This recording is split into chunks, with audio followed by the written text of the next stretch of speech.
How to log out your account on Athene Network. Are you guys facing issues to log out your account on Athene Network? If that's so, then this video might help you out. Without further ado, let's get started. First of all, open Athene Network on your mobile device.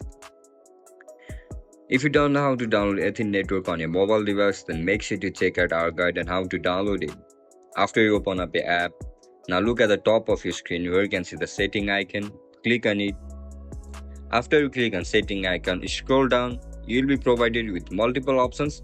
Just click at the last option where you can see the sign out button. As soon as you click on sign out, your account will be instantly logged out from Athene Network. And that's it guys, that's how we're gonna log out account on Athene Network. If you guys have any issues regarding Athene application, make sure to comment down below so that I can help you out. If you guys found this video helpful, don't forget to leave a like, share and subscribe to our channel. See you in the next one. Bye bye.